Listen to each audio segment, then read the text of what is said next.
Welcome to the D-Spot podcast. Dr. Dana McNeil is a licensed marriage and family therapist who specializes in working with couples using the Gottman method. Her evidence-based practice provides support for the wide range of relationship issues that modern couples face. By using her open, affirming, and outside-of-the-box thinking, Dr. Dana is able to approach her work with couples by bringing both insights and tools that reflect the realities of today's complicated relationships. Dr. Dana features guests on her podcast that include a unique array of celebrities, CEOs, influencers, and everyday folks who are all working on navigating new conversations about how society views what goes into a successful relationship. And now, here's your host, Dr. Dana McNeil. Good morning, good afternoon, good evening, D-Spotters. This is Dr. Dana McNeil, and I am grateful to have you join us for another episode of the D-Spot. Today, I am excited to introduce you to my guest. His name is Dr. David Tzall. He is a licensed psychologist. Check this out. He works with the New York Police Department, and he's in private practice in Brooklyn, New York. So I totally want to dig into that a little bit. That sounds fascinating. But you work primarily with both individuals and not just couples, but high conflict couples, which in my humble opinion is the hardest kind of couple to work with. So hats off to you, David. You also engage with parents and help them kind of figure out how to be better parents, to coordinate and be a coach. So hello, thanks for being here. Thanks so much for having me. It's wonderful. Yeah, no, I'm excited. So tell me a little bit about your background. I can't just zoom on to what we're going to talk about, which is couples and individuals, without saying, how does one work as a psychologist for the New York Police Department? Tell me more. Sure. It's a pretty circuitous path. We can start basically years ago when I majored in history in college. Really enjoyed it, but I found out later in life, when you get a liberal arts degree, it's great for critical thinking, but not so much for the job market. So, I hear you with the background in drama. I totally get you, David. Yes. Yes. So what happened was I knew I wanted to do more. I was working in DC at the time, living and working, and I said, well, I want to do more. So I took prereqs to get my master's in psychology, and then got my master's and went to my doctorate. And a lot of my experience has been around severe mental illness, forensic populations. So have worked in, again, forensic hospitals in DC, upstate New York. I worked in the city with public hospitals, and I still had an interest in working in kind of law. And when a job arose with the NYPD, my background and what they were looking for aligned perfectly. So it worked out. That must be incredibly interesting. And I love that you get to have so much diversity in your career. You're not like locked into like one population. You get to kind of experience a broad range of clients that you work with. Yeah, that was always something that interested me about, I guess, psychology in general. It was never the same thing. I don't do well when it's kind of monotonous, right? If I was on a assembly line doing the same thing over and over again, whether literally or metaphorically, I couldn't do it. So that's what I've always loved about my career, is that it's allowed me to do so much in so many different areas and not have one day look the same. Even if I'm overall doing the same thing, right? Like talking to someone, interacting with somebody, it's completely different. So that's always kind of inspired me. Good. No, it's very cool. Hats off to you that you've been able to make it work. So let me bring everybody up about what we're going to talk about today. So one of the things that you and I kind of chatted about is there's this idea that there's me stuff and there's we stuff, right? And so how do I know when it's the me stuff I'm bringing into my relationship, or it's me or it's we stuff that we need to work on? So you see a lot of that in the work that you do, where individuals might come in thinking that it's their individual problem that's causing issues in the relationship, and you might help them unravel what's really going on. So talk a little bit about that. Yeah, so oftentimes what I've seen is someone will come in for individual, and everything they're talking about, their whole world in that session is about their partner. Mm-hmm. And then the inevitable question comes up, why are you here and not in couples therapy?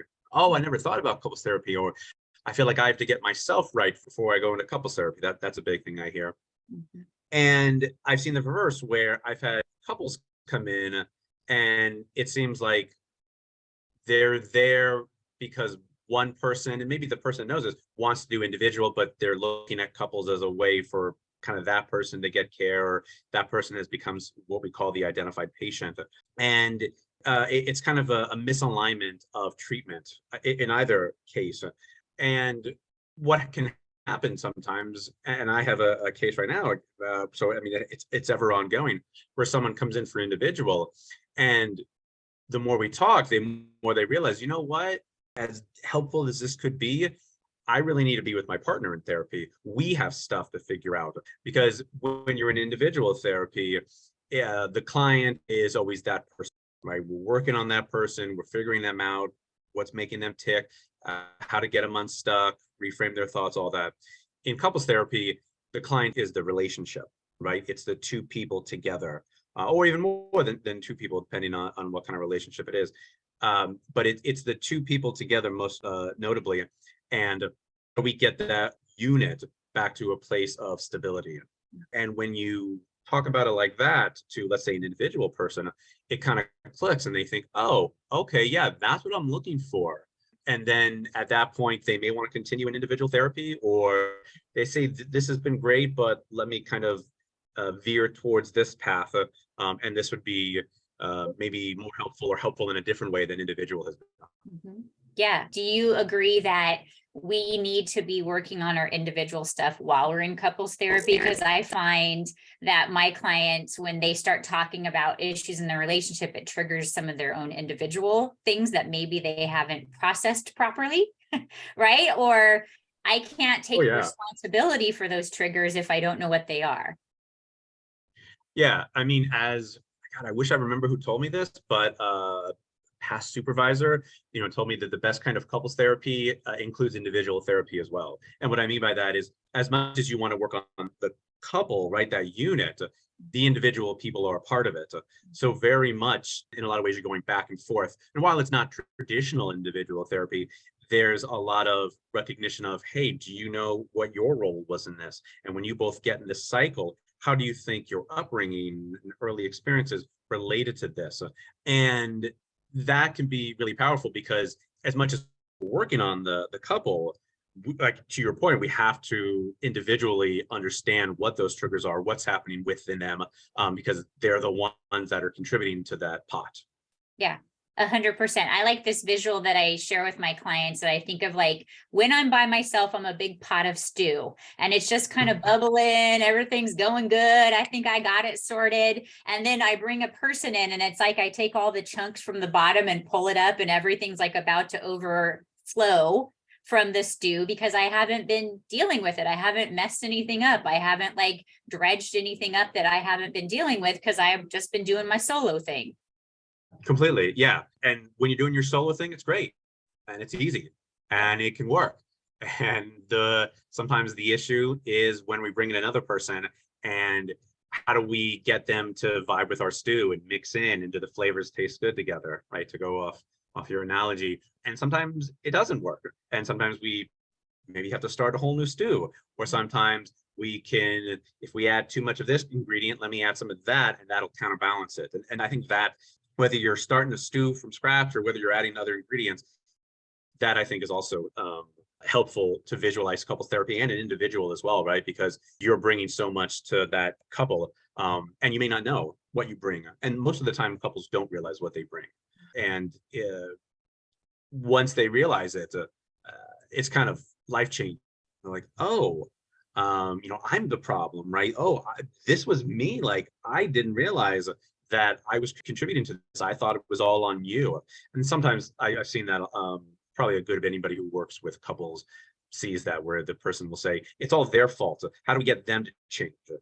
Without recognizing that if you want them to change and everything else to change, you really have to change yourself.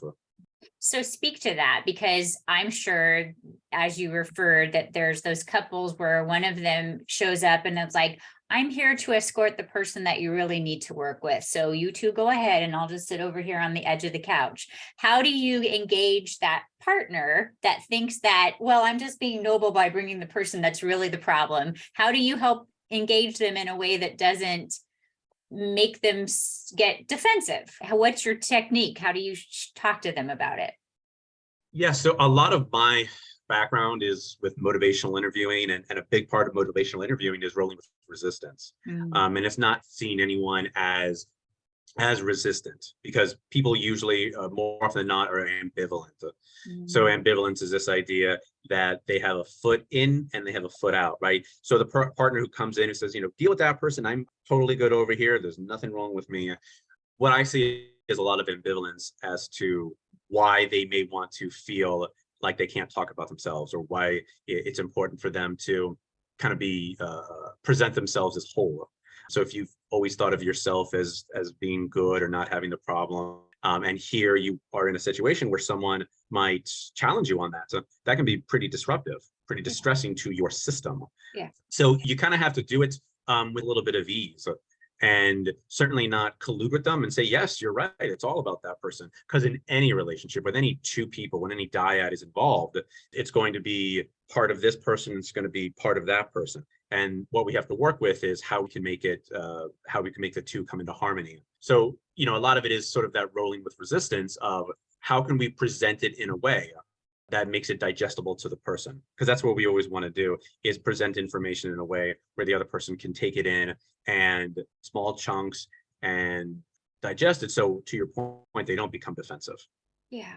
And I think that's the art of what we do as couples therapists, because there's two people in the room, right? And we have to constantly be remembering that I can't turn off one by making them feel like they're the ones that are responsible. I have to educate the one that has some responsibility to kind of engage. And it's really an art about what you're doing to engage both couples and help them see that they contribute to the situation and yet not make them feel defensive or want to go on guard.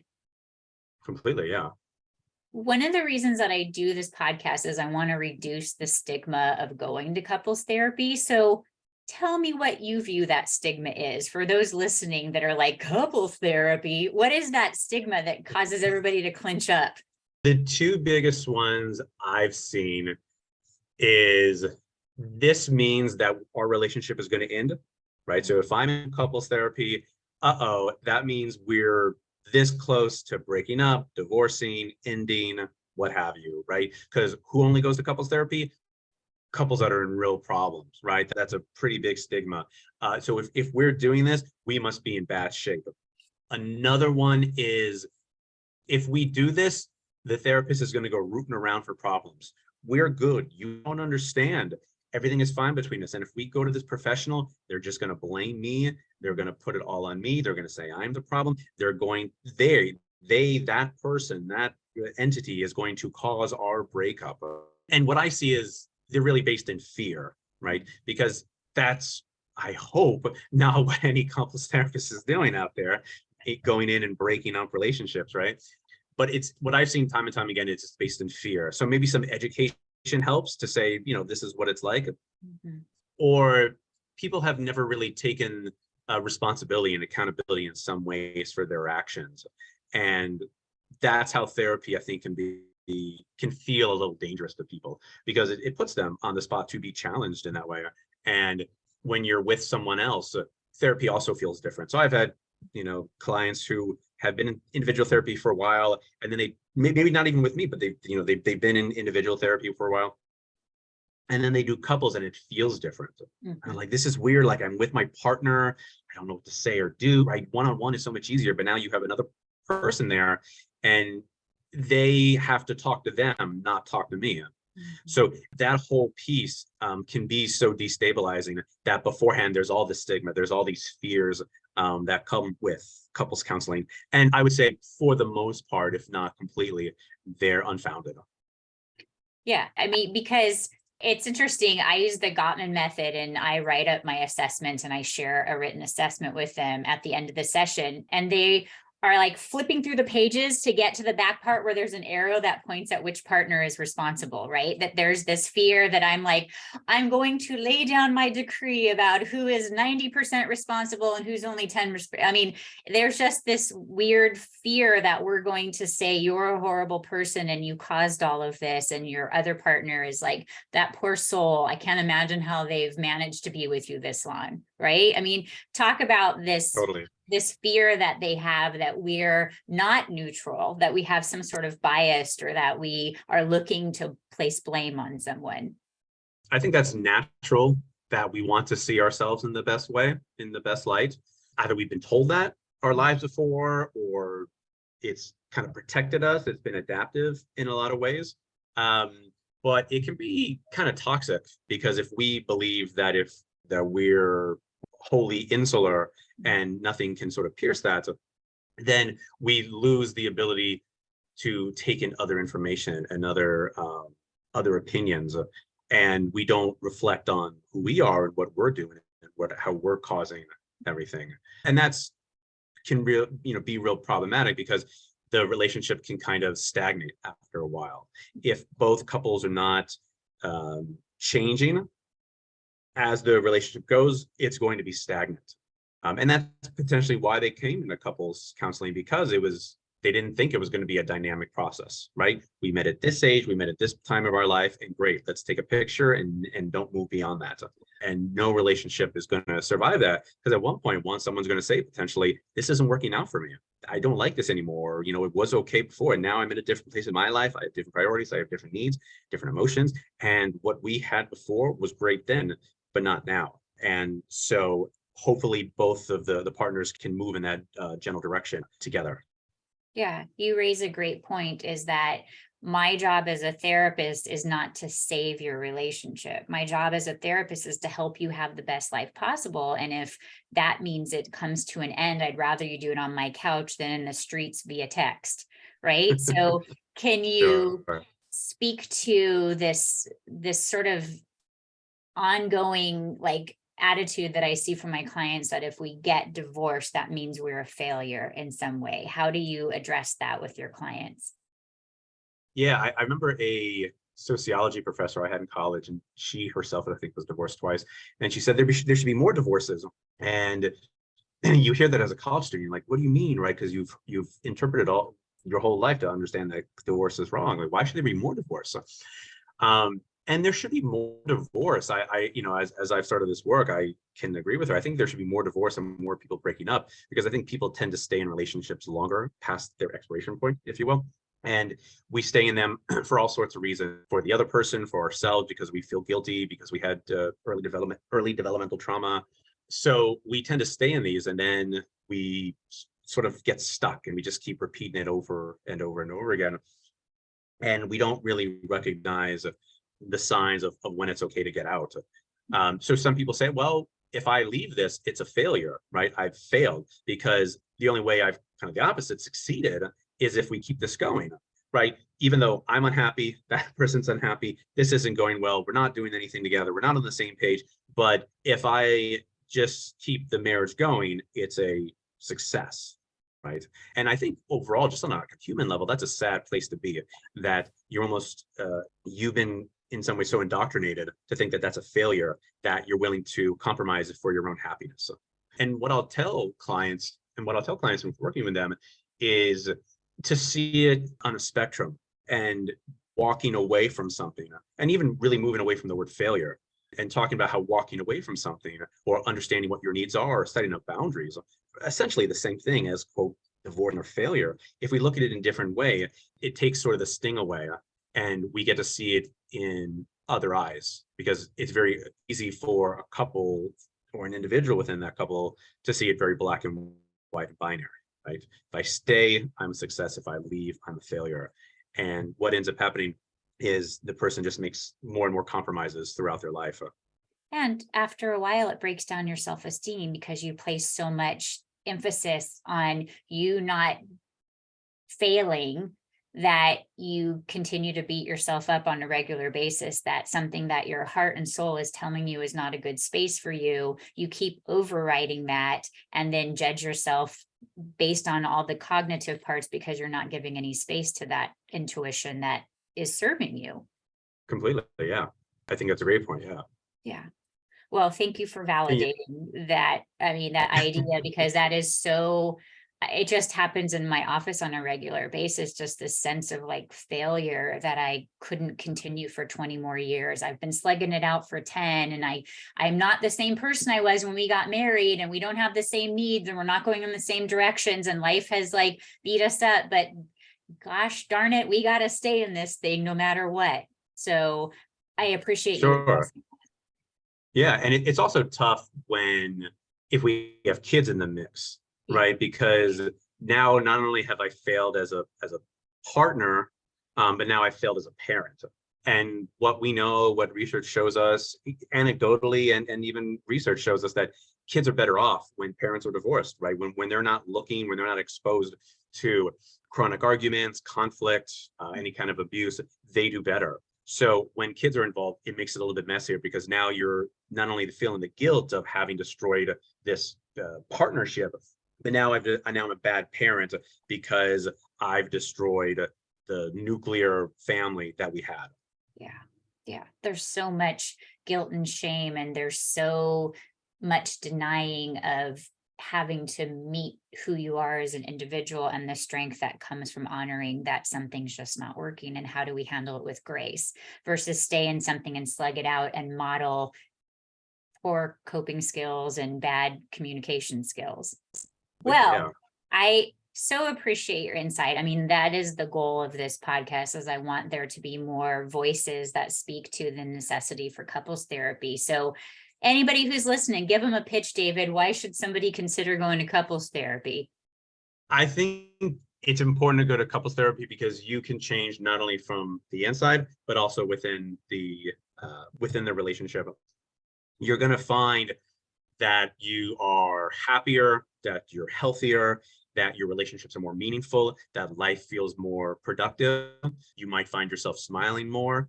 And what happens is sometimes we work against our own self-interest. So classic case is, let's say the man wants more sex in the relationship, and the woman, I'll use a heteronormative couple, right? The man wants more sex and the woman is not as interested, doesn't offer it as much. But what the man doesn't understand is, if he's doing certain pieces to help out or to promote intimacy, then the partner may want that. And that's another piece in terms of how we can offer couples counseling to people is, if you want this, maybe you should go about it in this particular way.